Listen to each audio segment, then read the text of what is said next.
Good morning to Dr. Raghav, who's live from Washington, D.C., and from all the people watching from around the world. Welcome to this session of Navrachana University. It's the Career Guidance series. And my name is Dr. Neela Yagnik, and I'm the Provost of the university. I wish to thank our guest speaker today, Dr. Raghav Rao. Dr. Raghav Rao is a very well-known person in this field, and he is currently the Deputy Branch Chief of the National Institute of Allergy and Infectious Diseases, which is a part of the world-famous National Institutes of Health in the United States. And it is the apex body of healthcare in the US and in the world, as all of you know. And Dr. Raghav has a very interesting career, and very interesting also for all of us from Navrachana University to know, because it's interdisciplinary, which is the core philosophy of Navrachana University. Dr. Raghav happens to be my batchmate from BITS Pilani. He is a mechanical engineer from BITS Pilani, and then he did his master's in engineering in energy technology from the Asian Institute of Technology in Bangkok. And later on, he went to the United States to do his master's in public health from the Johns Hopkins University. And subsequently, his PhD also from the Johns Hopkins University in the same field of public health. So you can see somebody who's gone through various disciplines, various aspects of specializations. And this is what is needed in today's world, the ability to learn across disciplines and apply problem-solving skills across disciplines. So when I requested Dr. Raghav if he could kindly speak to our students on various aspects of healthcare, especially trends in healthcare, which is so important in today's scenario, Dr. Raghav immediately agreed to address all of us, faculty, students, and the public as a whole, and enlighten us with various trends that are happening in healthcare. Thank you so much, Dr. Raghav, for joining us, and we all look forward to Raghav's lecture today. Thanks. Thank you, Provost Yajnik. Thank you for the invitation to speak to the faculty as well as students at Navrachana University. So let me get started.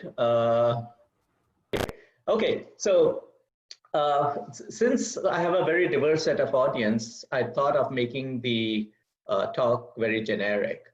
So we are in this current pandemic with COVID, and health has become a very important topic of discussion for everyone around the globe. So I thought I'll put a very generic talk together for a diverse set of audience. So go back. So when it comes to health, we all know that viruses, bacteria, pathogens do not distinguish between countries, between race, between social class, between political boundaries. Everyone's at risk. So pandemics are defined as diseases that spread the entire globe. So let me give you a few examples of pandemics. We go back to the medieval period when we have the bubonic plague. And bubonic plague is caused by a bacteria called Yersinia pestis and is spread from the bite of infected fleas that bite rats, which survive in filthy areas. So in the old days, going back to the medieval period, there was no systematic garbage incineration and garbage dumps. There was filth all around towns and cities. And so what used to happen, there used to be a lot of vermin, rats and mice who used to get disease and transmit disease to populations. So the problem was, at that time, people did not know what caused disease. And the common notion was miasma. And they thought it is the foul air that is causing the disease. And that was termed as the miasma. So the disease was also called Black Death, and but much of the Islamic world too was afflicted by the plague. So what ended the plague is the big question. And the answer is what we are doing today.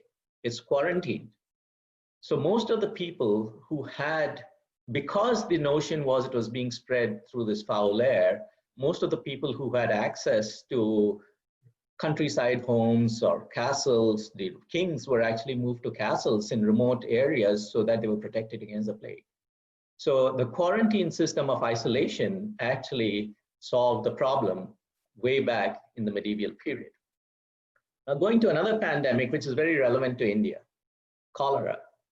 So cholera is a disease that is waterborne. It's spread by a bacteria called the Vibrio cholera. And what it does is it causes this massive amount of purging of liquids through a diarrheal, it's a diarrheal disease. And the dehydration due to this ionic gradient in the small intestine is so large that a large amount of fluid from the body gets dispensed out, and a person dies very quickly due to dehydration.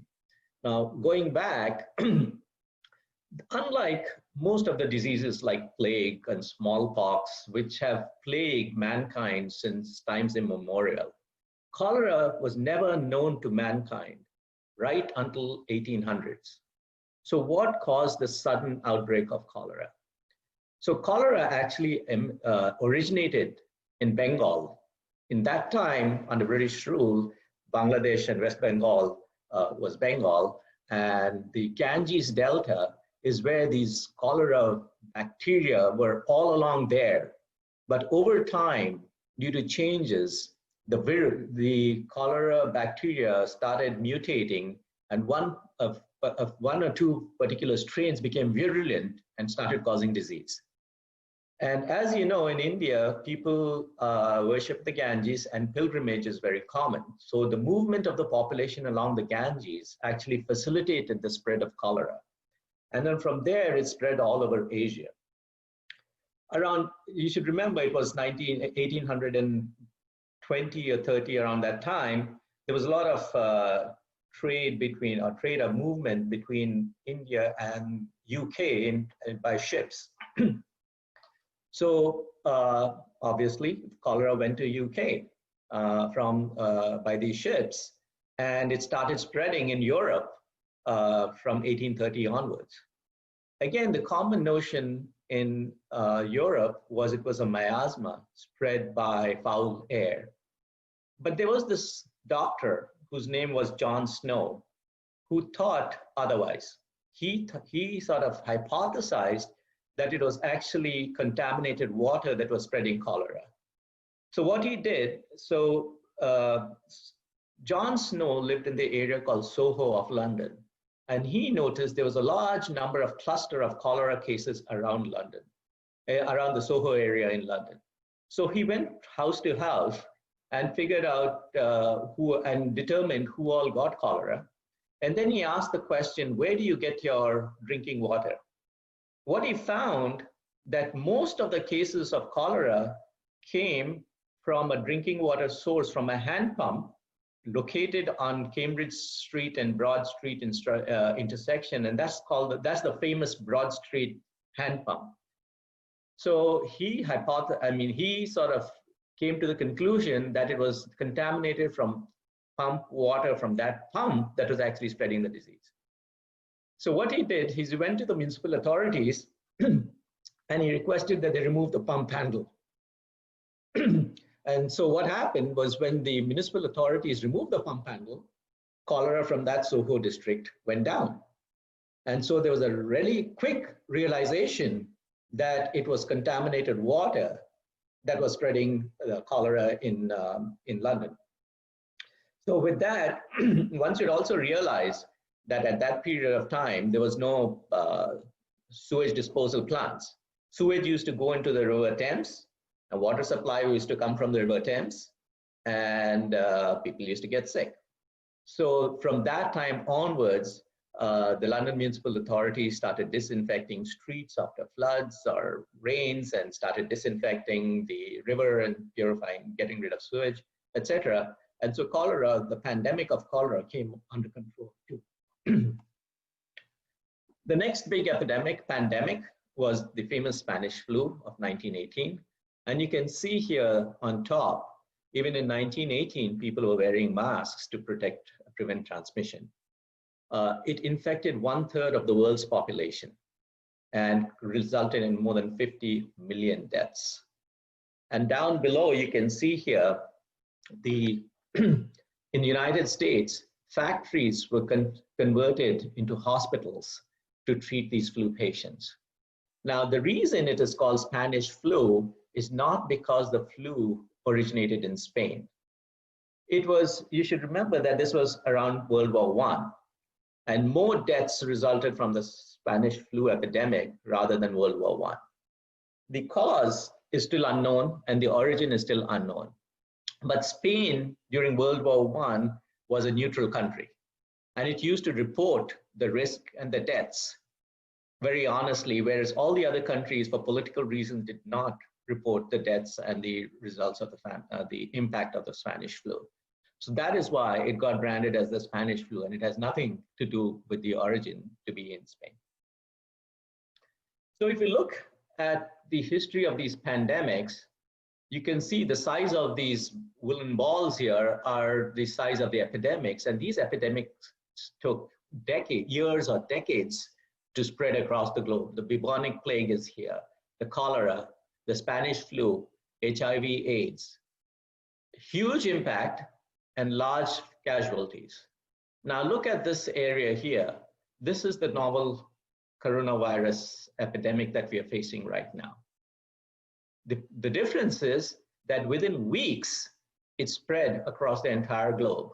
And it is due to this space-time compression where technology is shrinking our world, and we can get across the world in a matter of hours or days.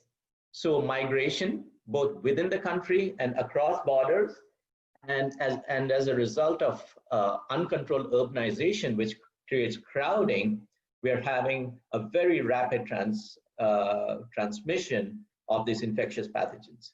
The flip side of it, what's helping us is technology is again helping us because we have good communication methods, we have good internet and social media, and we have good therapeutics and preventive approaches.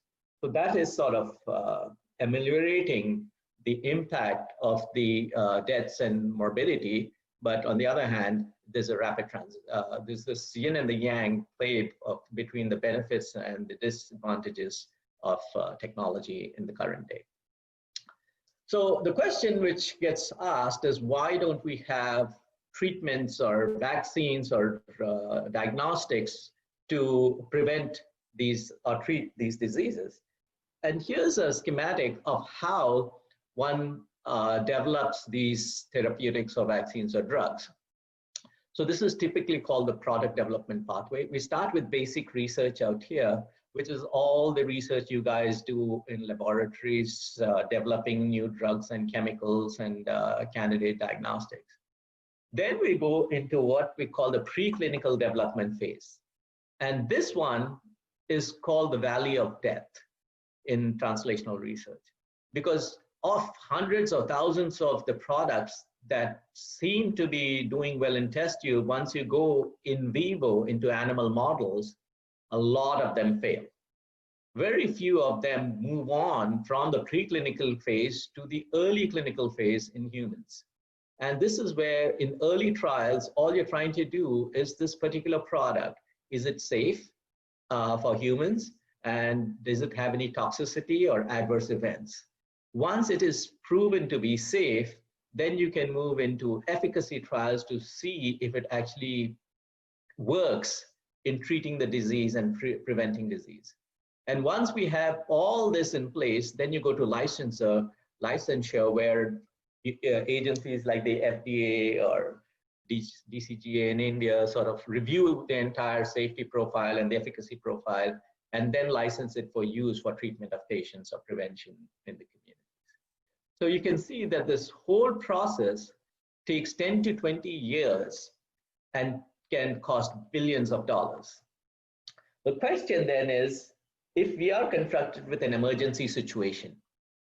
So the classic approach is a very linear approach, time consuming and expensive. How can we do translational research, which is this product development, under a new paradigm where we can rapidly respond to an emergency, a new threat, a pandemic? How can we then develop new products like vaccines, diagnostics, and therapeutics? This is a very complicated problem, and the whole world has never had experience, and we are all learning as we fly. So the approach has to do with taking a parallel approach than a linear sequential approach. This can be a whole day's lecture, just trying to address product development in an emergency situation or in a rapid turnaround. But to give you a few examples and just give you a big picture bird's eye view, it is taking a very modular approach. What we do is like a plug and play approach. We develop these modules and we have them ready to transition them into the next product that we want to develop. Let me give you a simple example. So we all, many of us are aware that the Oxford University is coming up with vaccine candidates against SARS-CoV-2 virus, which is based on the chimpanzee adenovirus vector platform. So the chimpanzee adenovirus is a virus that infects chimpanzees and is not pathogenic in humans. And what they've done is they've used this adenovirus and they've inserted the nuclear material of whatever pathogen you want to do. For example, they use this platform to develop a MERS vaccine or an Ebola vaccine, in which case you just take the virus like a empty ball and you stick in all the DNA or the RNA of the new pathogens, and then you go ahead and test it to see whether it works. What you've done is you've actually, in a very rigorous way in the past, evaluated the safety profile, the dosing, the adjuvants that are required, etc., of this big module, and you customize it based on your need to then, in a very rapid fashion, transfer the progress to the next stage of evaluation. So what I've talked about is mostly in the upstream part where you're actually developing this new product in the lab. The other challenge is, how do you go to the downstream part where you actually have to evaluate it in the human population? So that also cannot wait until the new product comes to then go and find the population and start the enrollment and evaluation. I'll give you another example of how NIH has been doing flu research with this paradigm. So here is a diagram of the NIH Centers for Excellence in Influenza Research and Surveillance. Over the past 10 years, each of these dots is a research center that is conducting flu research continuously over time. So, and the idea here is when we see some signal, we can rapidly move to go in and figure out what's going on. So the three key parts to this entire network here is pathogenesis, adaptation, and transmission. So keep that in mind: pathogenesis, adaptation, transmission. So viruses, especially flu viruses, a lot of them originate in wild birds. You know that bird migration takes place from Siberia. In winter, they fly south, and there's a movement across continents, etc. And that is where most of these viruses sort of survive and mutate. Now, not all those viruses are viable. So that's the adaptation, the pathogenesis. Many of them don't cause illnesses, and many of them are not adapted to survive for a long time. So many of these die. Then they get from wild birds to wild animals, and from wild animals to domesticated animals, and then from there to humans. So it's like a cone. As you come down the cone to the apex, you find the ones that you try to determine the ones that are actually virulent in the humans. You cannot find this. You cannot wait for a human individual to get sick to then react. So what we do with this network is we are sampling all these animals, birds, farm animals, humans, getting the serum samples, getting nasopharyngeal samples and stool and urine and working them up for viruses, looking immune responses in the blood specimen to see what are actually causing an immune response, what are pathogenic. So this entire process of pathogenesis, adaptation, and transmission is taking place continuously, such that when we see a viable strain that's migrating across the continents, most of these tend to originate from the eastern side. And as these migrate around, we can know what are selectively moving through the human populations and probably coming across the continents. And we can then rapidly develop flu vaccines for that particular season. So every year, the flu vaccine that is created to immunize the population is a new strain and a new virus, because the last year's virus is no longer relevant today.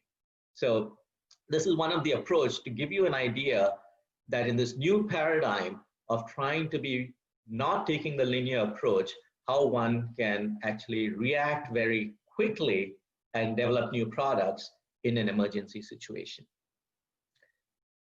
So let me now change and talk about India more specifically.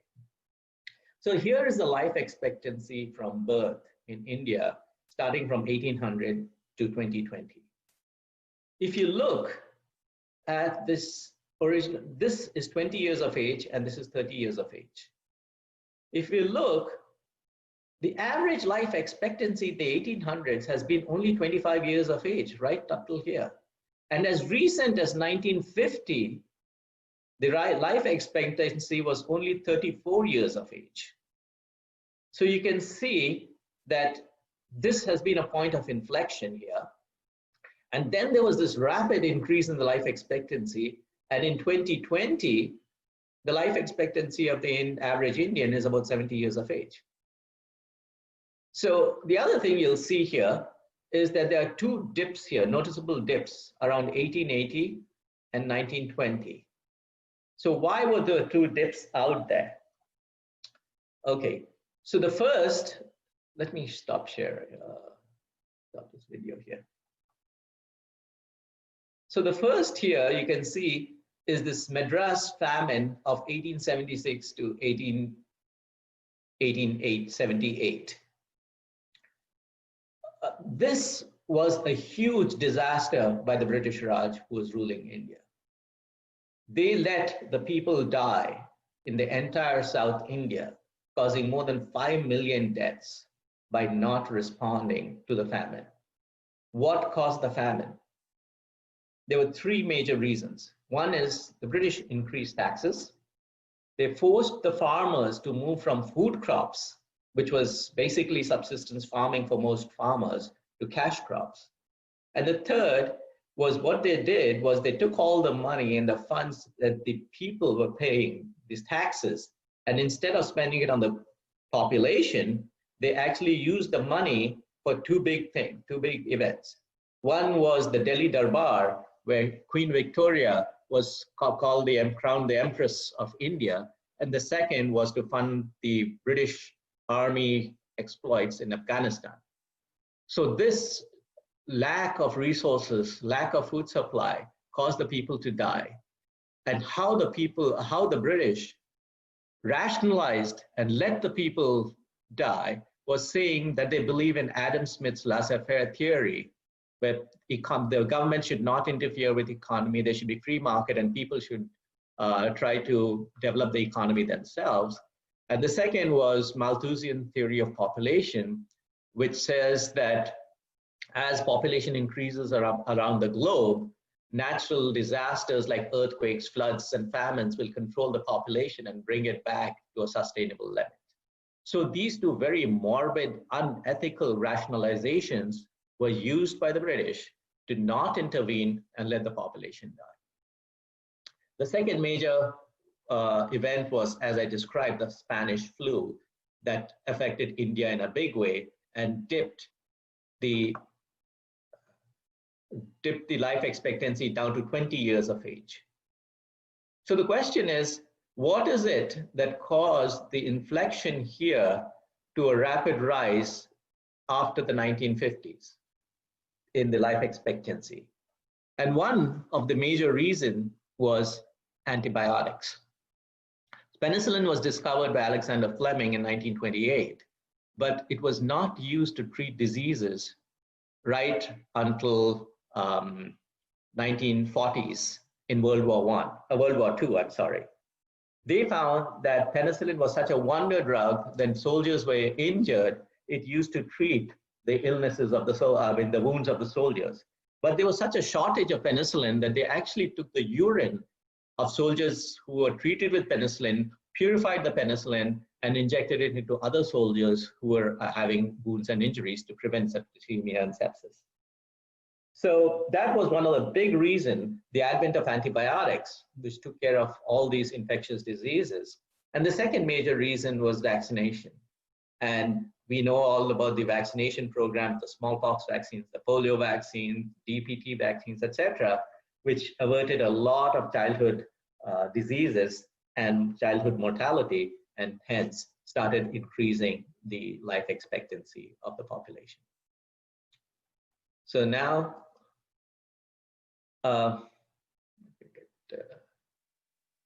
now to go back, if I were to ask you, how can I cancel this video, cancel this sharing of the screen? Okay, so if I were to ask you, what is the state of the world's population now?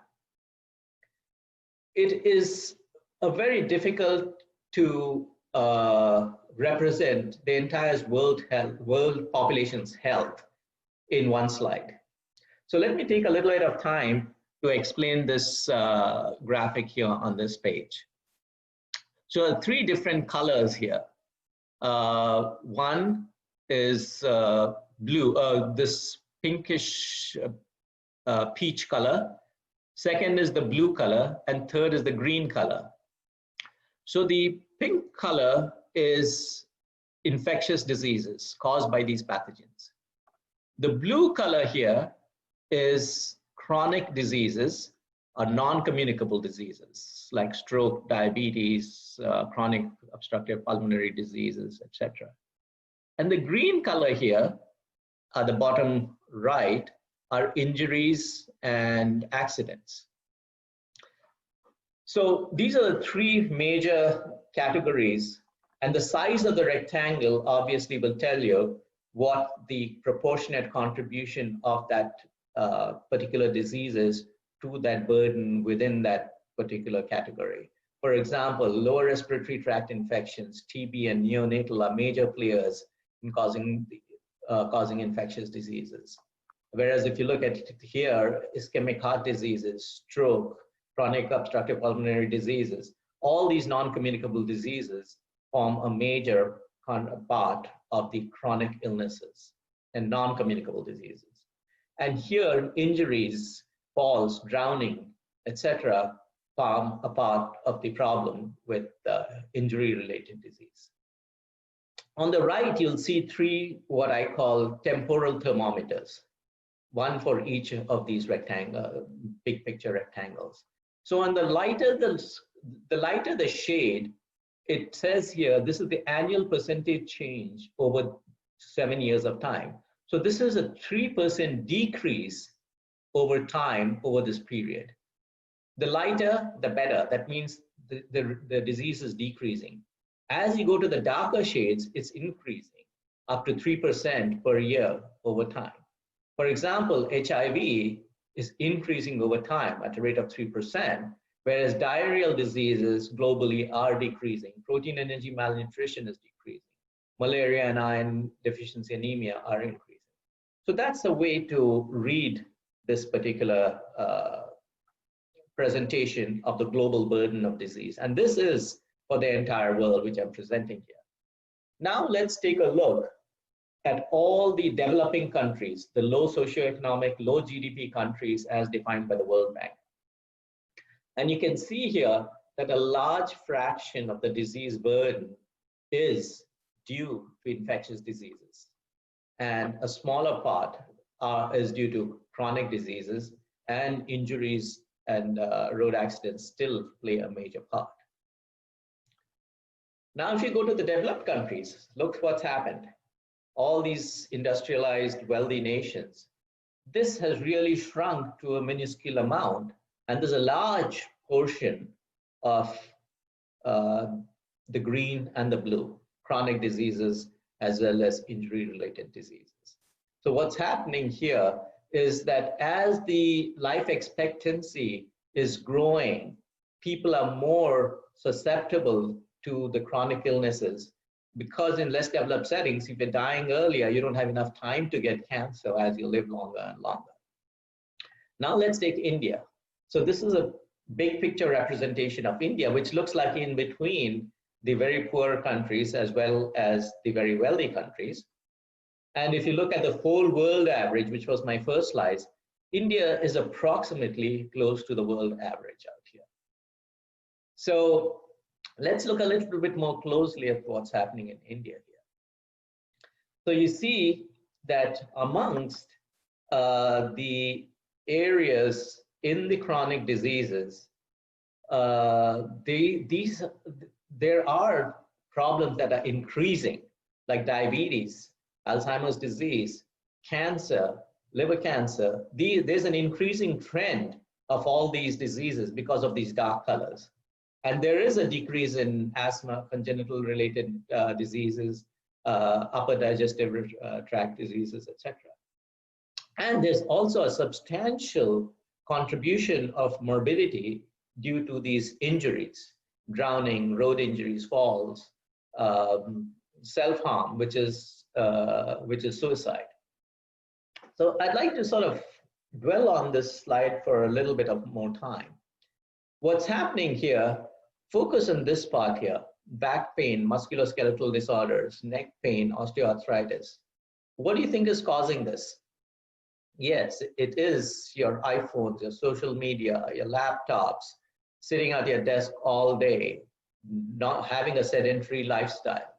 And this is increasing and is an emerging problem across the globe and in India too. The other major problem is down here. If you look at depression, anxiety, bipolar depression, schizophrenia, Alzheimer's, idiopathic intellectual deficiencies. A lot of mental health problems too are there in the country. Now, one of the sad things in most of the developed world is that we have very few chronic disease experts, as well as experts in this green area of intentional and unintentional injuries to treat these problems. This problem was realized by the United States National Academy of Medicine in 1990, who put out a report and said, in 2010 to 2020, the US is going to experience a lot of chronic diseases and mental health diseases. There was a realization that chronic diseases were prevalent in the 1990s in the US, but mental health was something they saw coming 20 years down, and they started building institutions to address the problem of mental health. The problem with us in India and most developed, less developed settings is that that realization was not done or made a decade ago.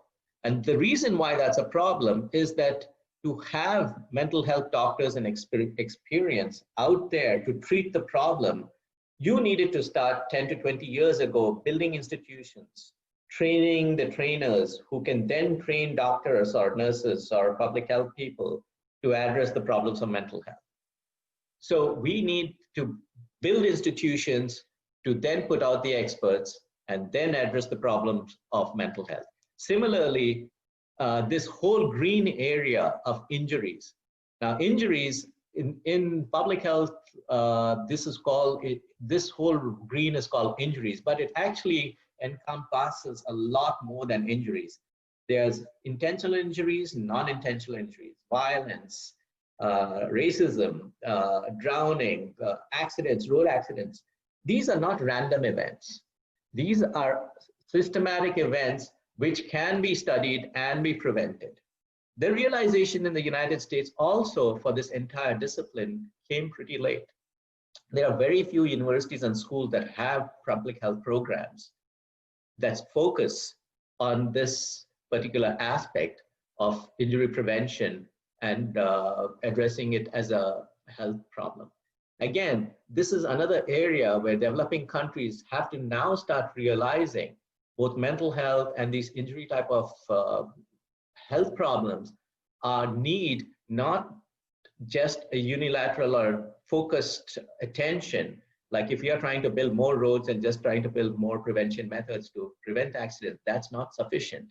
After graduating from medical school, going into clinical psychiatry is not the solution to the problem. One needs to take a much more multidisciplinary, integrated approach to addressing these problems, involving a lot of cross-disciplinary expertise.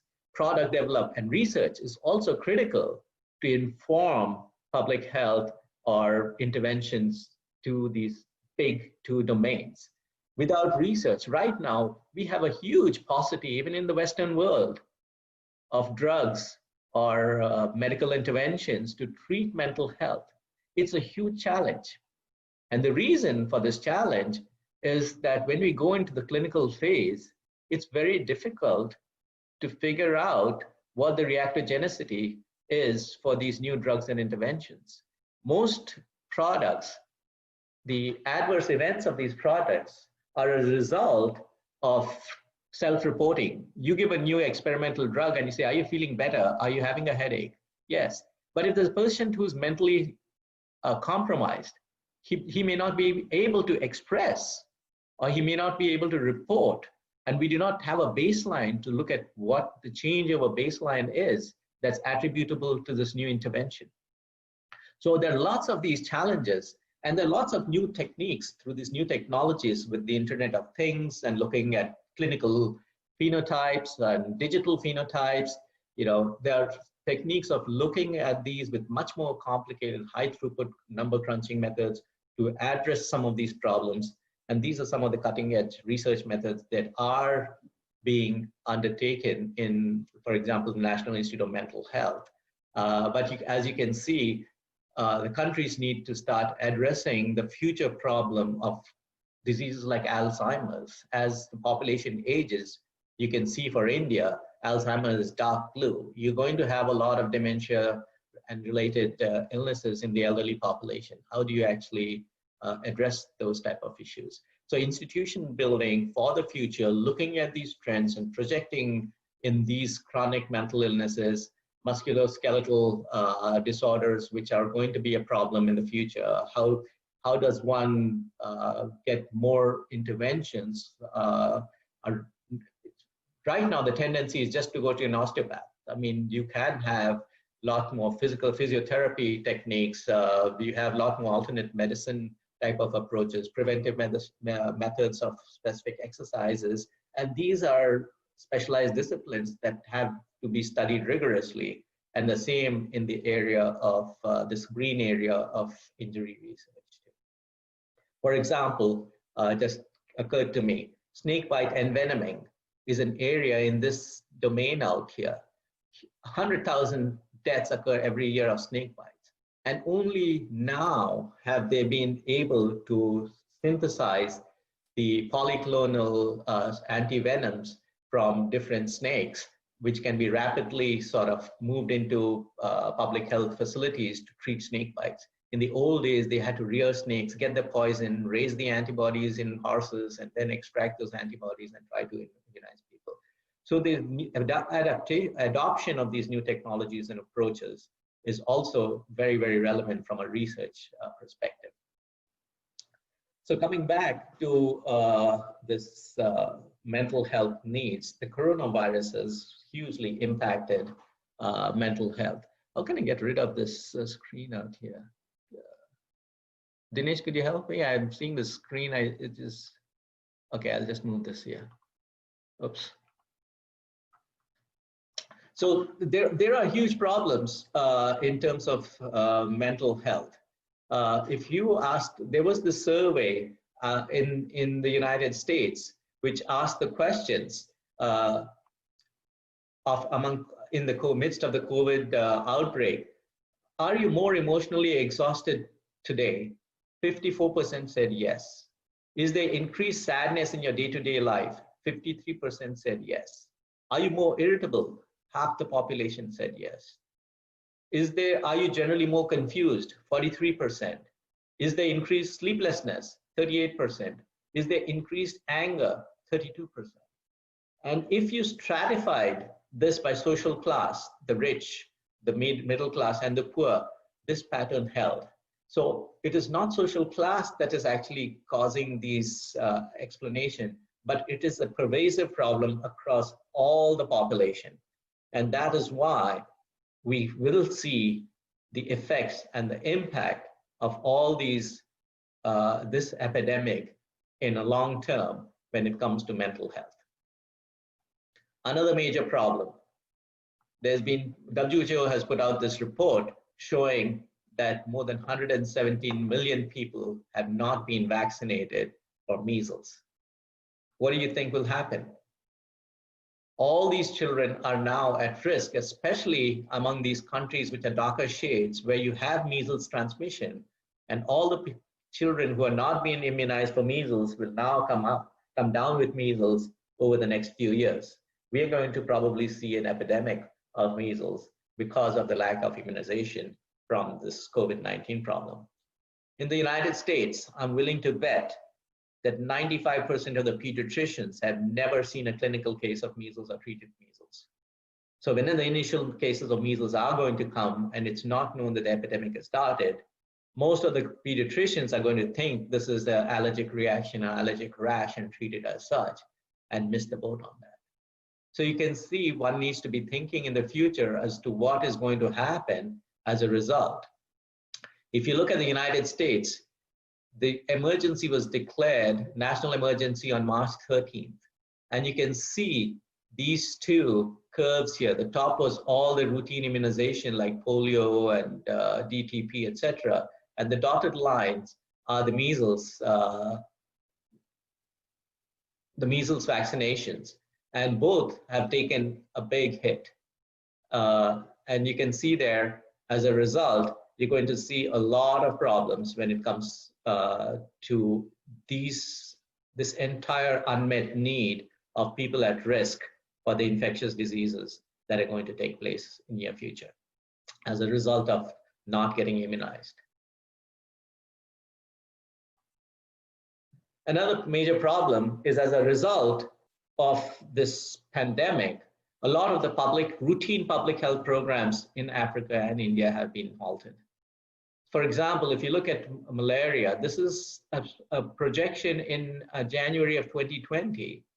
And there have been, since 2000, there have been a reduction in the rates of malaria across the world. And they targeted, if you put in extra resources, we are going to go down this trajectory and come down to near zero in 2030. And with the continued investment of resources, we're going to come down with this linear trend. Unfortunately, what's happening is a lot of the health resources and the health personnel are being reprogrammed to address other health problems related as a consequence of COVID-19. And if we intervene and stop or halt or interrupt any of these public health programs, we can see a rise out there on that front. So there are drugs, treatment, mass drug administration for ancient diseases like lymphatic filariasis. We can see an upsurge in lymphatic filariasis. Transmission of Kala Azar or visceral leishmaniasis. There are public health programs for that. All those are taking a hit right now and being interrupted, and that can have adverse consequences going forward. A very quick look at India and malaria. You can see here, malaria is very prevalent in Orissa, Meghalaya, Mizoram, Nagaland. But this is not a good way to present data. The way to do it is look at it in a more granular fashion. For example, if you're looking at the state of Meghalaya, the whole of Meghalaya was colored deep red, deep brown, which says high risk across the state. But actually, if you look at it closely, it's only the western Garo hills that are the risk. The eastern Jaintia and Khasi hills are completely not at risk. So we need to have data and information at a very granular level to inform intervention. So here the measure is incidence, the number of new cases that you see every year of malaria. If you look at Africa, you can see it's a huge problem there. And the consequences of stopping any of these public health programs can have a huge impact. Now, you should not go away thinking that there is no malaria in Gujarat and the rest of India. This is Plasmodium vivax, which is a different type of malaria, which is less virulent and less impact on morbidity and mortality. But the measure here is a prevalence measure. The difference between what I showed you, which is incidence is the number of new cases that you see every year, whereas prevalence is a cross-sectional snapshot. If you went into the population at one point in time and looked at how many people were infected, that's a prevalence measure. So when you're presenting this type of information, there are a couple of realizations one should have. First is everything is dynamic. Population is changing, growth, age structure, population movement, geographic risk, etc. And the second thing is, what is the metric we are using? For different type of problems, the metrics are different. Sometimes mortality is very important, sometimes morbidity, incidence, prevalence, risk, and sometimes you lump these three factors, all these together into a single measure called disability adjusted life years. So we should know how to efficiently present all this information in a way that it informs decision making. We have very sophisticated tools like big data analytics and machine learning methods, huge communication technologies, point of care diagnostics, and IoT, Internet of Things, which are all very good technologies that one can adapt to healthcare systems. But the knowledge, domain knowledge, and the expertise is really with you people who are working in this area of health, your physicians, nurses, public health professionals, or decision makers. And there needs to be a close interaction between these two disciplines or across all these disciplines to come up with novel health interventions and plans and strategies to ameliorate the burden of disease in the population. So here I've embedded a lot of pieces of advice, actually implicitly in my previous presentations. I'll just try to put this all together for career paths of students from the university, as well as faculty, as they go forward in trying to figure out how they should sort of go about the process of planning.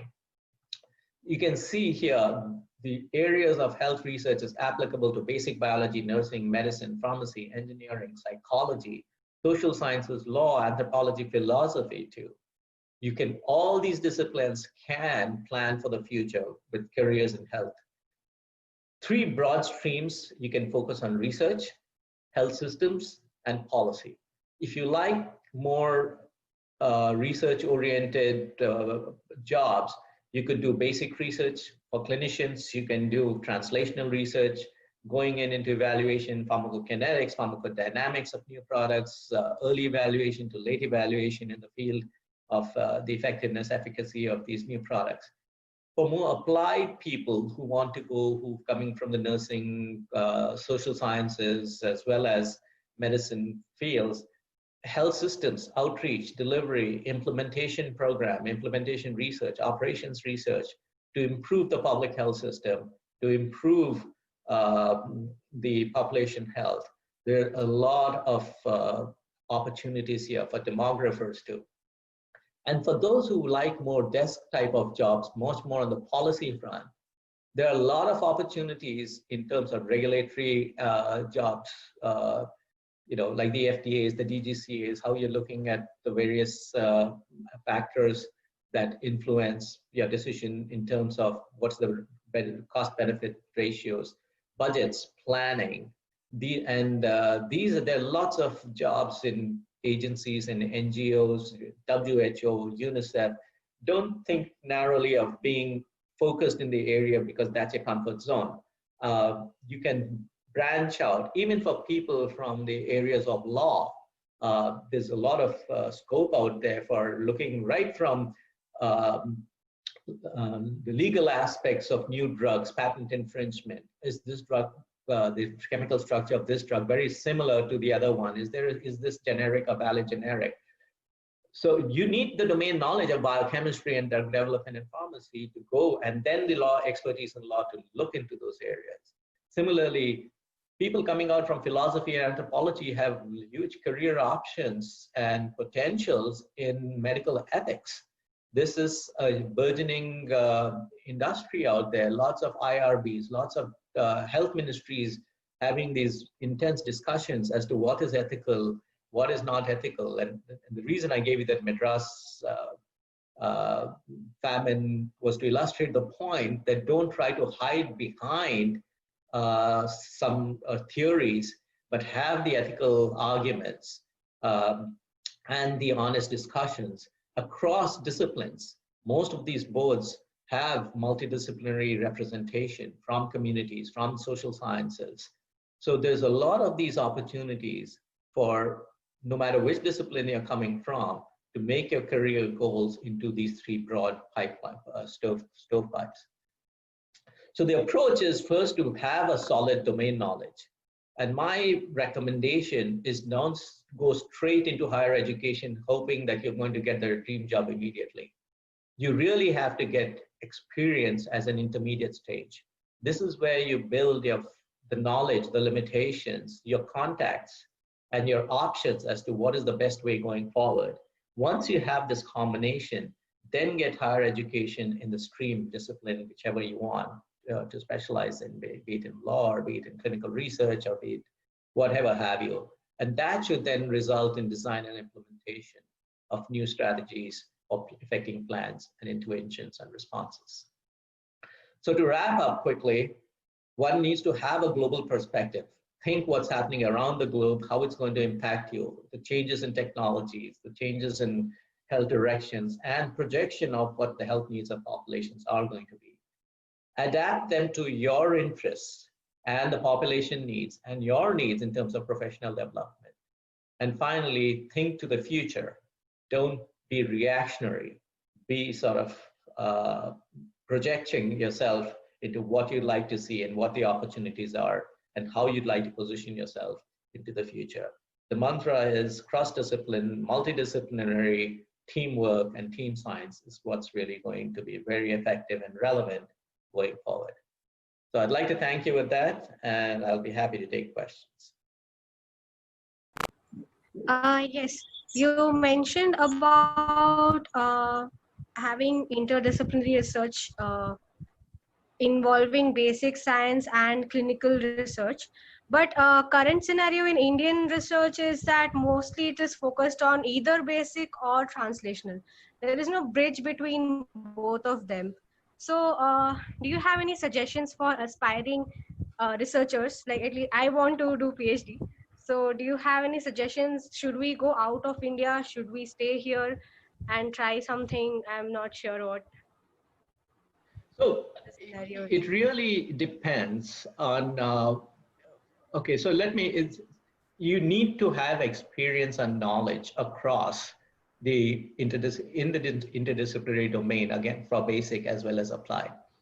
And now you're talking about a PhD. Not all PhDs really need to be done overseas in the most sophisticated labs and most sophisticated settings. For example, if you really want to do some advanced product development using the most advanced instrumentation technologies and cryo-EMs, etc., sure, you go to a Western world where you have these very sophisticated laboratories and expertise there. But on the other hand, let's say one is wanting to do research and be more applied in the mental health domain. Really, the best training you can get in advanced training is within the country, because sometimes you may have to adapt your entire research approach to what's relevant to the setting. So let me give you a very nice example on that front. When the mental health realization took place in the 1990s, that mental health was a problem, going to be a problem in the United States. Ronald Reagan said, let's take the example of Japan. If you see the population pyramid of Japan, it has the world's largest population of elderly people, right? And with elderly people, you have the problem of mental health issues, dementia, and all that type of stuff. And in Japan, what happens, the elderly are taken care of by the community. They're not institutionalized. They're not in public health facilities or facilities where you have elderly care. Now, Reagan thought that he could easily circumvent that problem by taking the same approach and telling the US mental health establishments to move the complete focus of mental health into the community. And that failed. It was a disaster. Why? Because the social cultural setting here is very different from the Asian culture. So there are certain disciplines, depending on what you want to do. If you're focusing on injury research, yes, you need to probably have a big exposure to anthropology and the social settings, mental health problems, because even some of the instruments, study instruments, like what works if you're trying to develop a certain scale to assess the mental health problem of an individual, and there are many such instruments, like, if you have Metinel Raven squares or the, Fagan's rule, Fagan's instruments for different age groups of assessing mental health and the problems. What works in one setting really does not translate to another setting. So depending on the discipline and the area of expertise, one should try to seek out and develop that knowledge base from that setting. And that's not mean to say that everyone should stick to the ground roots there, but you have to really apply most of the knowledge that's relevant to that setting and develop your career there. But absolutely, if you want to do basic cutting edge research where the facilities are not up and running, and there are certain techniques. I mean, as I mentioned, even in the United States, the injury related research public health institutes, you can count them on your fingers. They're not more than 5 to 7 institutes that have dedicated programs dedicated to injury research. So the question is, it really depends on what you're trying to do. And the whole trying to do both basic research and as well as applied research. If you're a clinician, there are lots of programs here within the United States where you have a good program for MDs who finish medicine to then go and do more specialized research with into basic sciences. And that is that's another big problem in India. Most clinicians tend not to go into basic science research. And I think that really needs to be encouraged in a big way, because there is a very special push in the Western world to encourage clinicians to go into this area. And that is one of the ways where basic sciences really integrates very well with very applied experiences from clinicians, because they come from a very different perspectives, especially when you're talking about oncology and talking about pediatric endocrinology and all those type of disciplines. You really want to engage in product development type of careers once you've actually gone through some very applied background. Thank you. And, Yeah. and I'll be happy to help people and communicate with me in person, privately, when you have specific questions. Yeah, that's good to hear, Dr. Rao. Dr. Rao, this is Sandeep. I have just got a couple of questions lined up. This is from Dr. Sumit, who is a faculty here. Thank you very much for the enlightening session. The question is, do you think attaining herd immunity takeover and protecting the vulnerable population can be a strategy against COVID-19 pandemic? Absolutely. That's the goal. If we can do it, that should be what we should be doing. But can we do it? And is it possible?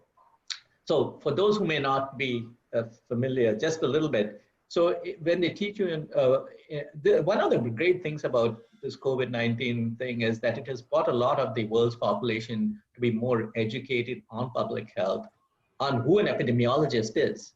If you ask people who an epidemiologist was 10 years ago, there are very few people who would know what that discipline is. And many people are now familiar with the word, the symbol R naught. What R naught is what they call the basic reproductive rate.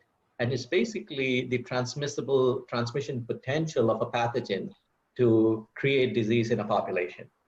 So as we move R naught down below 1, that means we are inducing herd immunity. And what herd immunity is you have a ring of people around you who are all protected and not transmitting. Then you're sort of pseudo-protected because it does not, the people who are infected do not penetrate the ring to infect you who is at the center of the ring. Now that's the gold standard we are all trying to achieve. And the way it can be achieved, one of the best ways, probably one of the few ways you can achieve herd immunity is through vaccination. The other is a very morbid way of approaching it, is let all the people who can get the disease and get immune go through it, and the people who are vulnerable will not survive the disease. And that's another way to achieve herd immunity. So we can achieve herd immunity based on vaccination, but I personally don't see a vaccine strategy coming out as a public health tool for the entire world, at least for 1 year. So there will be a vaccine probably earlier, and the first dibs on it is going to, if it is safe, and efficacious, will be for the vulnerable population, which is appropriate, especially the healthcare workers as well as the elderly, and then the immunocompromised and the risk factor people, and then the general population. So I see that as at least a year away. And until then, we should continue to be very vigilant and continue preventive measures, wearing masks, social distancing, and not indulging in risky behavior. But yes, you're absolutely right. Herd immunity is the way to prevent transmission of this particular pathogen. But how we get to it is still up in the air. Okay. Thank you, sir. This is another interesting question from Ms. Purvi Bhimani. The question is, what is the importance of mental health education and professional career growth worldwide? Right. So one of the problems with mental health education now is that it's very compartmentalized. We have people who are psychologists, we have psychoanalysts, we have people who are counselors, we have people who are clinical psychologists. What really is going to be the way forward is an integration across these mental health disciplines.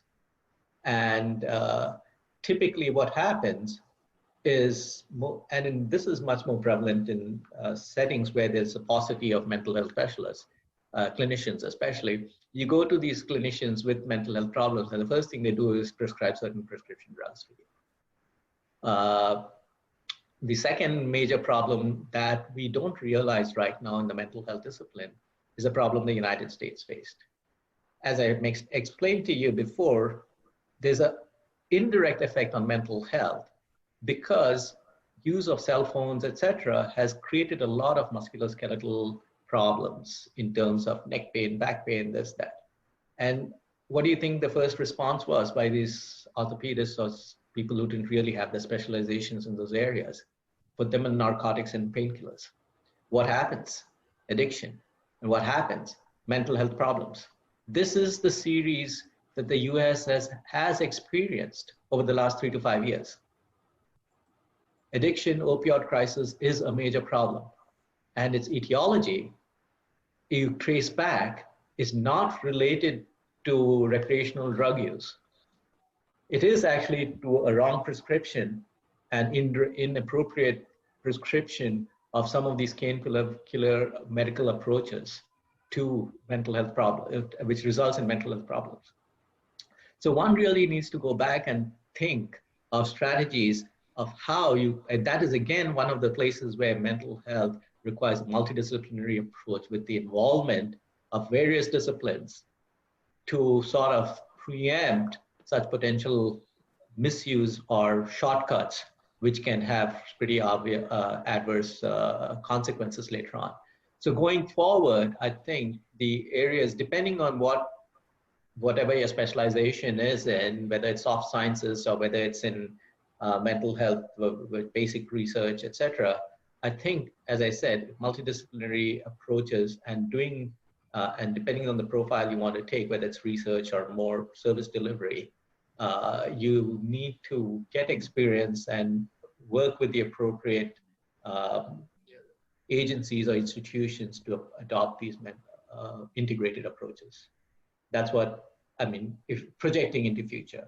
But immediate, yes, absolutely. Whatever is of interest to you, try to study first, get that domain knowledge in a very detailed way initially, whether it's in your undergraduates or bachelor's or master's, or in whatever direction you're wanting to go. Okay, thank you, sir. Before take now, my question to you, sir, is about multi-drug resistant bacteria, because there are papers which I've read which tell us that COVID and viral concerns are one of them, one of the major concerns which we are facing right now. But there is an unseen, epidemic in the form of multi-drug resistant bacteria, which is sort of right now under the line. It's hidden below the viral thing. So, sir, can you just elaborate a little bit, or what are your thoughts on this? Yeah, this is not new. Multi-drug resistance is a major problem, especially in India. And in fact, the NIH has a very close relationship with the ICMR and agencies within India addressing this problem of multi-drug resistance. I think you very appropriately pointed out a major source of where and how multi-drug resistance emanates. And that is through nosocomial infections in hospitals, in tertiary care facilities. And with COVID, the complications of, oops, can you see me, hear me? Yes. Yeah, okay. With COVID, the complications of having opportunistic exposure in the tertiary care facilities is going to be more and more larger and larger problems. So the approach is not right now to take, so what happens? What's the conventional approach to addressing the multi-drug problem? The conventional approach is to come up with more and more potent antibiotics, more and more cocktail of antibiotics, a hit and miss approach of treating these multi-drug resistant bacteria like MRSA, etc. I think we have to back out from that approach, because you throw one drug at it, there's mutation and transmission, selective sweep and propagation of the resistant strains, which slowly take over. I think we really have to take on a totally new approach to addressing the problem of multi-drugs. And so if you to ask me this question 5 to 7 years ago, I would come up with a very different answer from what we can do today. And the approach today is right now to go with broad spectrum antibiotics, such that you hit all gram-negative, gram-positive bacteria. But right now, a better approach, which is going to be the researchers in this area, is can we target very specific antibiotics or treatments to the problem at hand? If you've diagnosed a patient in a hospital, near-death condition, with a disease where you've treated him with the common first line and second line and third line of antibiotics, nothing has worked, what do? You just keep going up and up the chain with more and more potent antibiotics. There are strategies now with rapid high throughput sequencing technologies where you can very quickly take that patient's sample, do high throughput sequencing of the genomes of these bacteria, do all the bioinformatics very, very rapidly, figure out which are the resistant and which are the targets which are probably causing it, and then take a very directed approach of a targeted antibiotics to hit that particular vulnerable spot. So there are new technologies, there are and approaches, scientific approaches that are being researched on now. The second major approach in tackling this problem is also state-of-the-art, but using a lot of artificial intelligence methods. So what happens, for example, let me give you an example of this research that came out from Toronto in Canada. When preemies are born, when they are births, premature births, these premature births are very, very susceptible to infections because the immune system is not mature. So what the tendency to do is while putting them on the various surfactants, et cetera, to strengthen the lungs, et cetera, they prophylactically put them on antibiotic drips to prevent any opportunistic bacterial sepsis and infections. What they've done now is when you look at the preemie on a ventilator or in a incubator, you see there are so many probes, oxygen saturation levels, heartbeats, pulse rates, this, that, and the other. There are thousands and thousands of measurements electronically being measured continuously in time. Now what they've done is they've done some very sophisticated methods which keep getting refined, which without putting them on antibiotics, by taking this whole compendium of signals from different parts of the body, can predict ahead of time that this particular child is going to develop sepsis within the next 6 hours. And when that prediction gets triggered, these people can be prophylactically put on antibiotics rather than blanket putting every little preemie on antibiotics ahead of time. So some of these strategies of selective treatment with the appropriate antibiotic to target the pathogen is really what's going to happen. And there's a lot of research and there's a lot of evolving technologies in this space. And as I mentioned, sequencing was indirectly a diagnostic technique, but there are other ways of actually doing these other approaches to these diagnostic techniques, which would be very interesting to sort of build a career and pursue research in that domain. Thank you, sir. So there's one question from one of the participants, Khushi Bhatnagar. She asked that, can public health journalism be a good career choice after pursuing graduation in biotechnology? Absolutely.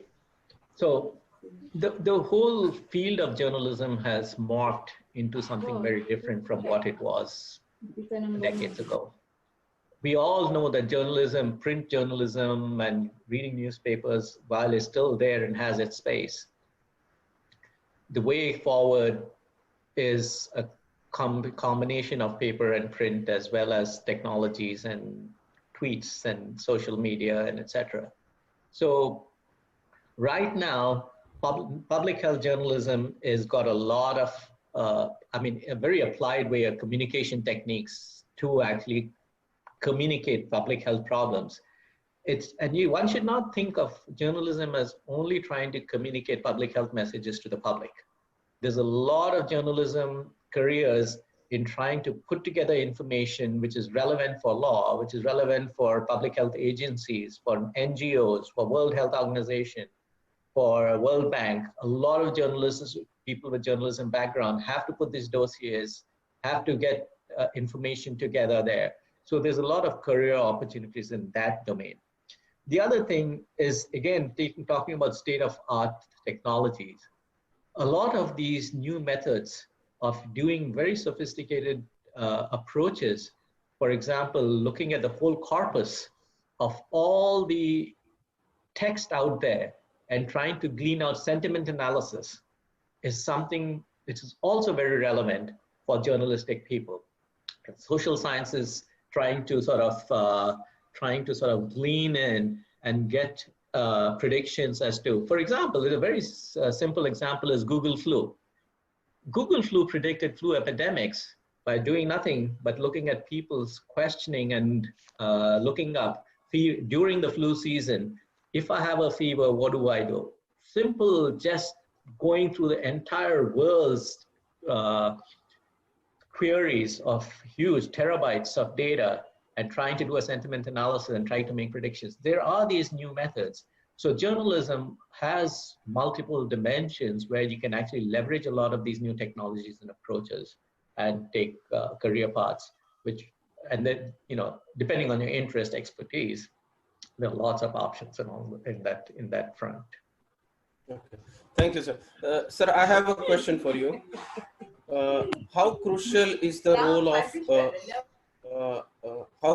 role of agencies like WHO, or for that matter NIH, or even ICMR in this kind of situation?